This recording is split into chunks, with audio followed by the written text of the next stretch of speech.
Hello everybody and welcome to today's video. What am I doing? What is this? We are going to be talking about a little show called The Penguin. Now, you probably heard of it because everybody is loving on this show. I don't know if there's gonna... Did they confirm if there's going to be another season? I don't know.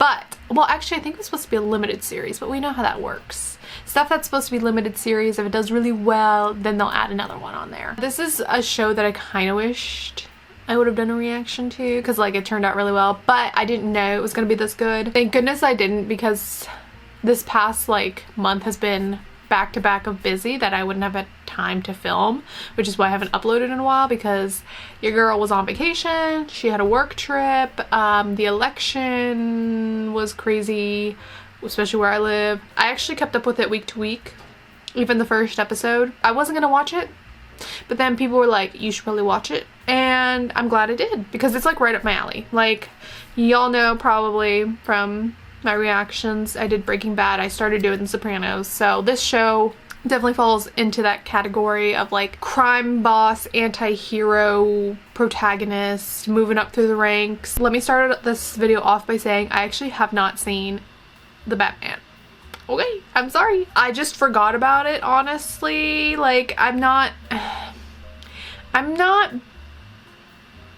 superhero fatigued. I'm not against the superhero genre right now, but I am a little tired of it. Like, it is a lot. There's a lot of stuff going on. And DC, I never really got into, especially the DCU. The restructuring of, like, the whole James Gunn and, like, what he's doing with it. But I think it's separate from the Batman. Or like it's not, I don't know, it's confusing. It's really confusing. I try to keep up, but girl gets confused very easily. With all that to say, I did not know too much going into this show. I did not know who really the Penguin was. I mean, I know who the Penguin is, you know, like I've seen Danny DeVito as the Penguin. So like I know of the character of the Penguin by name and some characteristics, but I didn't know the Colin Farrell Penguin from the Batman movie because I didn't see it. With all that said, you can definitely go into the show without knowing any of that. You don't really have to do your homework to enjoy this. If you like shows like The Sopranos or Breaking Bad, this is kind of right up your alley. You don't have to know the deep lore. Girly, let's focus. I can never win with this camera, I'm telling you guys. Okay, you don't have to really know much about any of the background to understand what the hell's going on, because this show does a great job of just telling you what you need to know. I watched a lot of videos of like people who are fans of the Batman movie or fans of the DC property. This is coming from somebody who is neither of those things. I haven't really seen too many complaints about this, and I really can't think of any complaints, honestly, that I have about this show. It's pretty damn good. Like, it's a pretty well-structured show. The writers did a really good job of fleshing out the characters, containing the story within this one season. Honestly, they don't have to do another season. It could definitely work on its own. I can see where it's going to lead into, like, a second Batman movie, which I think is what's happening here. It's funny because this show kind of reminded me of Andor in a way, or like House of the Dragon season 1, in the fact that it had no reason being this good. Like, nobody wanted it. Nobody asked for it. The characters are like secondary characters of the original property. Nobody wanted a show about the Penguin. Nobody wanted a show about Andor. Nobody wanted a show about another Game of Thrones thing. And I think that worked to its favor because people didn't have any expectations, or like very low expectations, and it just went out of its way to completely exceed and explode those expectations. I love shows that do this, that come out of nowhere and have some of the best fucking writing I've ever seen. It is a very like tightly written story. In the superhero genre, it's really difficult to do a show about a villain without sort of default making them an anti-hero or making them look like not a villain. A lot of especially with Disney, they seem to have like this fear of making, like, you're gonna make a movie about a villain, make them a villain. Don't try to redeem them. You can obviously give us maybe the reasons why they are the way that they are, but at the end of the day, if they're a villain, keep with that villain arc, you know? I get like villains, obviously hero of their own story, whatever, but I think nowadays a lot of media don't understand audiences and like that we don't need our hand held.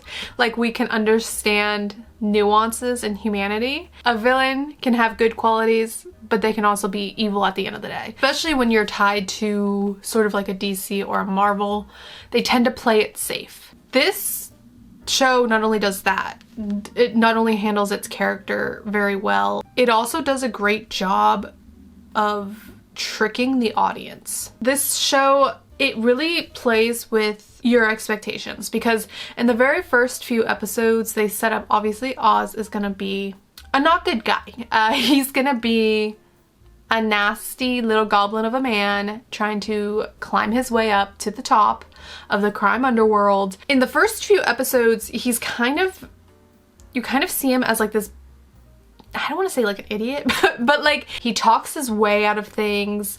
They don't hide the fact that he is not a good guy. Like in the first 10 minutes he kills somebody. You know who you're dealing with. You don't see him as like this mastermind. He's more of like, you put him in a situation and he can just talk his way out of it. He just comes up with things on the spot to try to get out of a sticky situation. But there's also elements, and you see this with the character Vic whenever they pair those two together, that he does have elements of, I don't want to say redemption, but like he does have good qualities to him, you know, taking Vic under his wing and sort of treating him kindly. And he does tell certain stories where it's like, oh, maybe he's not horrible of a person, maybe it's just the circumstances. It's actually Gotham City, and we kind of talked about this with Joker, of like Gotham City being the villain, the actual villain, the whole like society around Gotham City and the way it's built and structured, where all these criminals can kind of just run the city themselves, or there's corrupt politicians, and there's just this whole ecosystem within Gotham City that is just negative, and it drags everybody in that city down with them. You see that like, okay, well maybe Oz is just a product of his environment. You can kind of see his thinking, and he does have sort of redemptive qualities.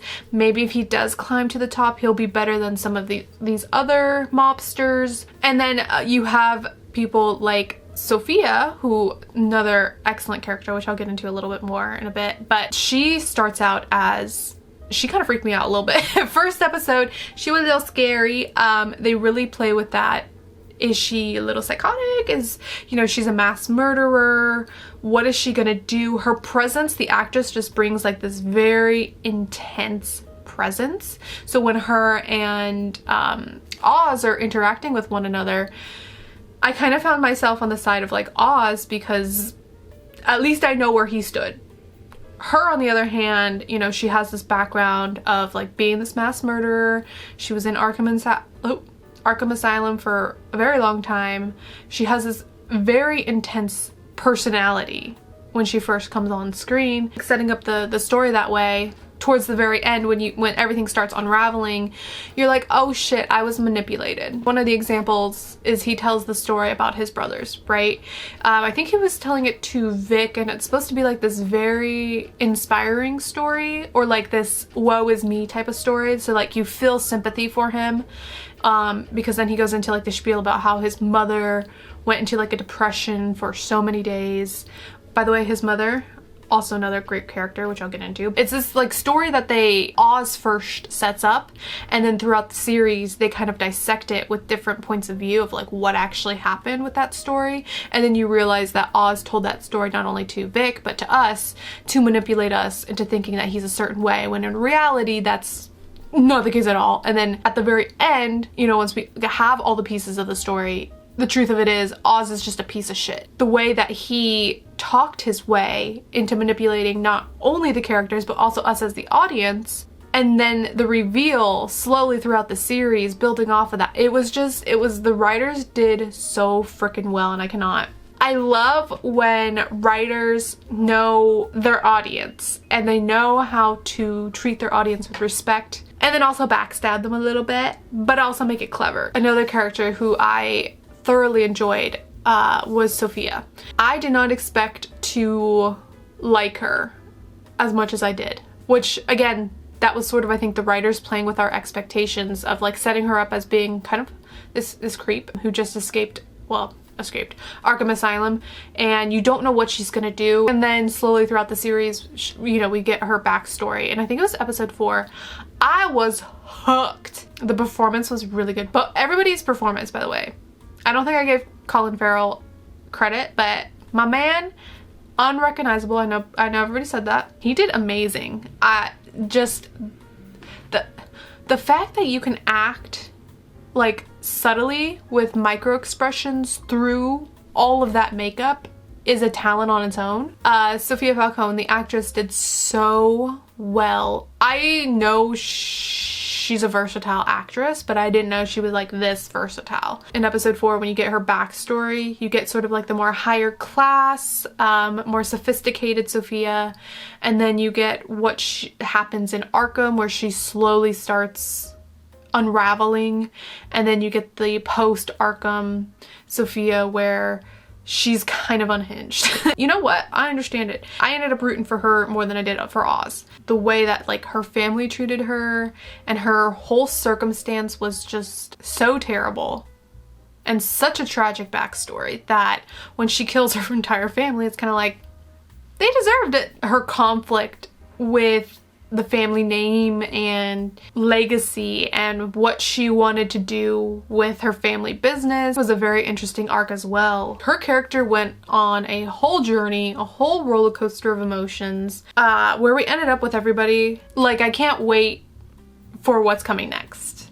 They set it up really well. Oh, Vic did a really good job. He played really well off of Oz and like helping to build up Oz, but I think the character himself was also very interesting, and he's sort of another product of Gotham City. Just a very sweet kid. He was over here doing a lot. He was not only like the driver for Oz, but he was also taking care of Oz's mom, who has dementia, and among other things. But I did enjoy seeing his backstory as well. Seeing his arc throughout this story and where he ends up was heartbreaking. I remember Colin Farrell saying in an interview that by the end of this series we were gonna hate Oz. I figured, you know, at the end of episode 7, once we were starting to get into episode 8, I figured he was gonna do something diabolical. I thought, because of the way that it was playing up, that he was gonna do something to his mother, right? Because the mother was slowly starting to reveal her true feelings towards Oz.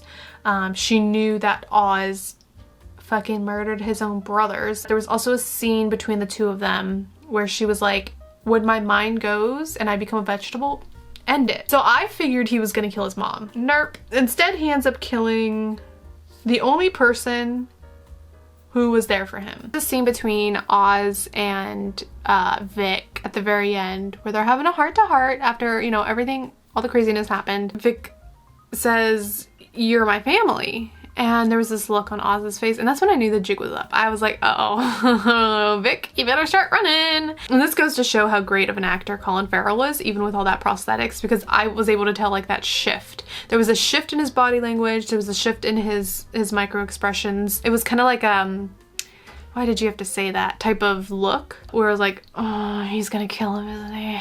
I understand why he did it.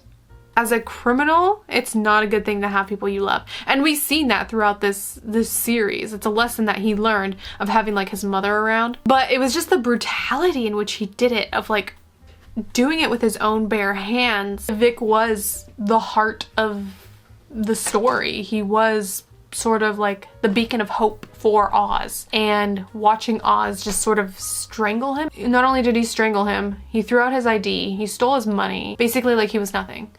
Am I in focus? I don't know. I'm sorry if I'm not in focus, but this camera is a demon. And then of course, towards the very end, we get Oz as being the Penguin.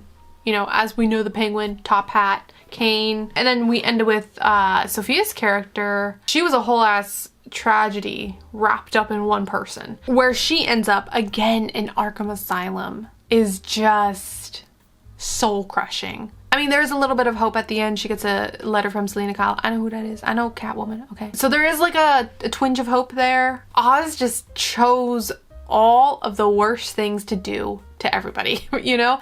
He kills Vic like he's just a piece of trash on the street. He keeps his mother alive as a vegetable. I don't know if he did. I don't know if he's doing it in a sinister way or if it's more of like a selfish way. Like obviously he has a weird relationship with his mom. He wants to keep her alive to like keep his ego up. But is he punishing her for stabbing him and saying that she hates him? Because, you know, her wishes were, I don't want to be a vegetable, kill me if that ever happens. And he's like, no, I'm gonna keep you alive. So I don't know if it's like coming from a place of hatred or if it's coming from a place of love, or maybe it's coming from both. Maybe it's like all the above. Maybe he's just doing it for nefarious reasons, but also doing it because he's selfish and can't let go. And then of course Sophia going back into Arkham, horrible fate for her. So the main character gets his happy ending while all of his enemies get a tragic ending. He's a horrible person.